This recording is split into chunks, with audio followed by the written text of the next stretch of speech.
Horror will always be my first love. It was there for me when I first started watching movies consistently. As a child, my local Fox channel, after Saturday cartoons, would play horror movies, edited for television of course. There was always something exciting about watching horror as a child, because I felt like I was getting away with something, like it was subversive, like I was breaking the rules. And no matter how much my tastes in film have evolved over the years, horror will always have a special place in my heart. As I mature, I find that the lens in which I view horror changes as well, as I've come to understand art not only as entertainment, but a mirror reflecting pre-existing attitudes, as well as the responsibility of art to be a positive force in society, rather than something that reinforces harmful worldviews. But my feelings are mixed. For example, on one hand, I'm noticing more and more in slasher movies the uncomfortable connection between sex and violence, not to mention the gratuitous way women's bodies were portrayed for the audience. On the other hand, the victims in slasher movies frequently contain a woman who conquers the killer. This monster is usually male, and often exhibits traits known to be poisonous in the culture of men, like violence and sexual aggressiveness, and it is the woman who triumphs and destroys the representative of these toxic traits. Plus, many slasher films portray women as highly inventive and skilled, or even able to defeat the killer by emotionally and spiritually taking away his power through sheer force of will. Maybe that's empowering. Horror movies, especially slashers, are often low-budget affairs with little more purpose or depth than a few jump scares to thrill the audience. On the other hand, horror as a genre has so much potential to be big and important, and powerful because it taps into the part of our brain that affects us the most, fear. It's our most primal emotion because it relates to self-preservation. Because of this, fear motivates a lot of our actions. If art is about affecting the emotions of those witnessing it, horror may be uniquely suited to that end. My feelings about horror are complicated, so keep that in mind as we... There we go. As we explore Friday the 13th. I recently sat down and watched the first 8 Friday the 13th movies in a row to find commonalities. I've seen all the other ones before as well. Friday the 13th is a prototypical slasher film series, carrying many of the tropes and collective traits of the subgenre. It's like a skeletal framework for how slasher movies operate, function, and excel. And yet in many ways, it's not one of the best slasher movie franchises. But it's the perfect measuring stick for slashers. I'll tell you what I mean. Like, Friday the 13th is somewhere in the middle. On a scale of 1 to 10, the Friday the 13th film series is a solid Child's Play 2. There are so many better slasher films out there. The first few Nightmare on Elm Street movies, the first 2 Halloween movies, Black Christmas, Silent Night, Deadly Night, and a host of others. And yet Friday the 13th outlasts most of them. It's memorable, and it's home to iconic imagery and such ingrained traits of its subgenre. When people talk about horror movie tropes like a woman suddenly being topless and being stabbed to death, that's more Friday the 13th than, say, Hellraiser. When people talk about an unstoppable, unkillable monster that keeps being resurrected, the best example is Jason Voorhees.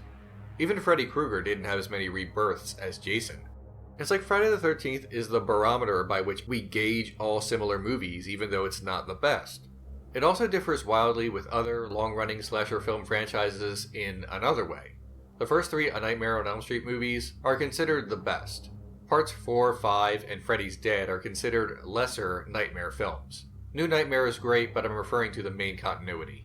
The first 2 Halloween movies are considered their best. The third one is love it or hate it territory, and the rest are forgettable.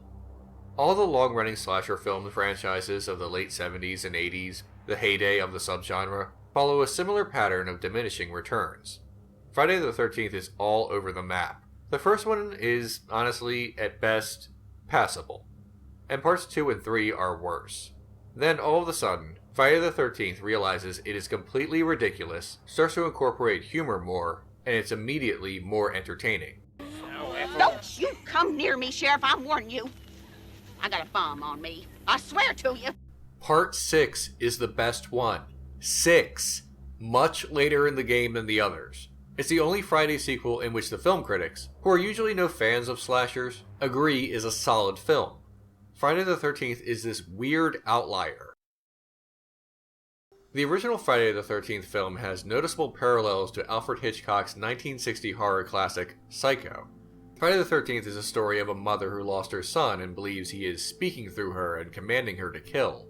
The famous Friday the 13th sound of either Mrs. Voorhees or Jason sneaking up on a would-be victim is actually a shortened version of "Kill, Mommy."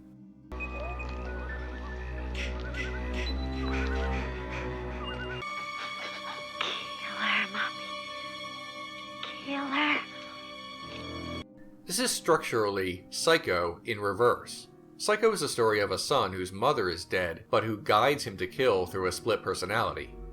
Psycho engages in misdirection of the killer, making the audience believe it's a dead mother. Conversely, Friday the 13th misdirects us by having a police officer cite Ralph as a troublemaker and wanted by the police. Not to mention this scene.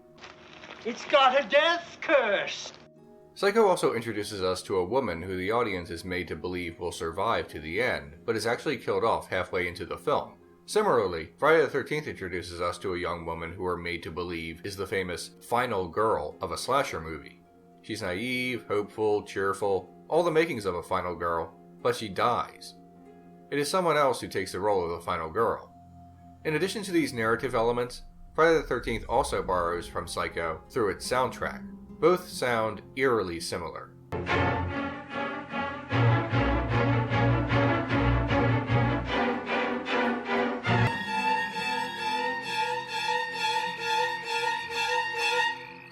Back to my feelings on horror in general, I feel that the Friday the 13th film series is not the best representative of the genre. It's full of the stuff that people who hate horror decry, and sometimes with a valid point. Gratuitous nudity, substandard writing, bad acting, low budgets, and tired cliches. Though there is something very watchable about the Friday the 13th movies, for lack of a better word. There's bad and there's boring bad, and these movies are never boring, and that's definitely something. Though I always feel like I could be watching something better. Except Jason X, of course. Jason X is awesome.